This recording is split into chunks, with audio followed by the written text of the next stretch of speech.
They took us from our homes in the dark of the night. We are in a field with a couple of thousand chickens. How's the smell? Good. Not bad. Yeah. Not bad. Yeah.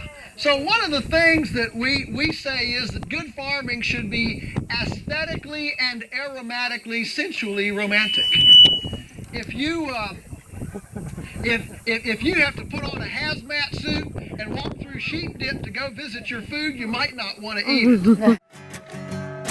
And some have come to enslave us, so we will stand and we will sing Yahweh.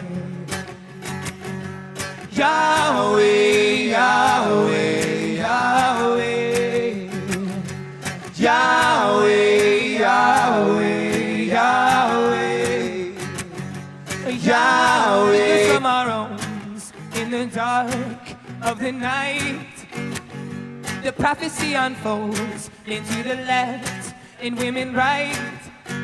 Over the mountains and the seas, you're not killing me, you're not killing me. Or anyone I know, this place is not your home, our souls are free to roam.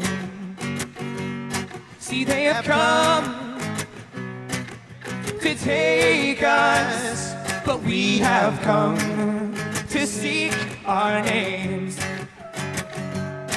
And some have come to enslave us, so we will stand. An herbivore is essentially a four-legged portable sauerkraut vat, a fermentation tank. I mean, this is the ultimate lacto fermenter, okay? And so what they do is they take this cellulose, this biomass, and they ferment it and make wonderful stuff, milk and meat and that sort of thing. And that's why all old heritage diets started out with the herbivore, whether it was a goat, a lamb, a yak, a camel, a cow, a guinea pig. The herbivore was the only nutrient-dense food, borrowing Sally Fowler's terminology, nutrient-dense food that could be that, and seafood and herbivores, those were the only nutrient-dense foods that could be raised without tillage. And so that's why those provided the basis of these diets of antiquity. All right, so the beauty of this is, again, we're standing in a field that has not had a seed put on it in more than 50 years. And it just gets better and better. And I want you to notice ahead, yesterday at 4 o'clock, where we are right here looked just like that. Wow. Okay? So when you look at herbivores in nature, how do they function? How do they work? And what you notice are three essential principles. One is they're always moving. The second one is they're mobbed up for predator protection. And the third is they're mowing. They're not eating grain. They're not eating, dead cows. And I still can't wrap my head around the notion. I do a lot of school tours. And you can ask any child 12 years old, a lot of them younger than 12, what do you call animals that eat only meat? Carnivore. Thank you. Right? How about an animal that eats only plants? Herbivores. How about one that eats both? Omnivores. What is the cow? Herbivore. Then can you please tell me why our nation's most accredited academic, alphabet souped, PhD, whatever, people decided that we should feed meat to herbivores?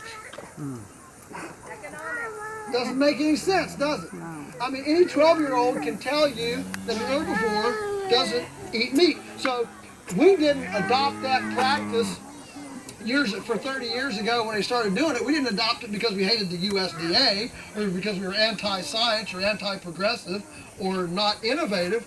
We didn't adopt it because we looked around the world and couldn't find a template in which herbivores eat carrion. It's that simple. All right? And the fact is that we humans, we're so clever, we can create and invent things that we can't spiritually, morally, physically, or emotionally metabolize. You know, we can invent Twinkies. That's a really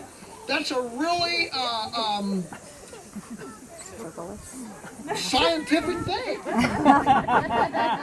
We're clever enough to invent that. And then what and then we have to get all sorts of research dollars to try to figure out how to deal with the fallout of our cleverness. And so that's why I love to talk to liberal arts students and things, and explain to them that your ethical framework creates the constraints that protects us from our own creative ability to overrun our innovative headlights. Okay? And so, the way this works is the herbivores move, mow, and mob.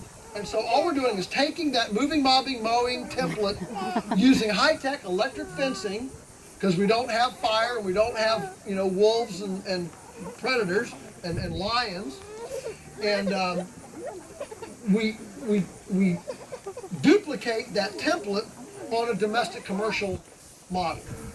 All right. So here's the deal. This always amazes me.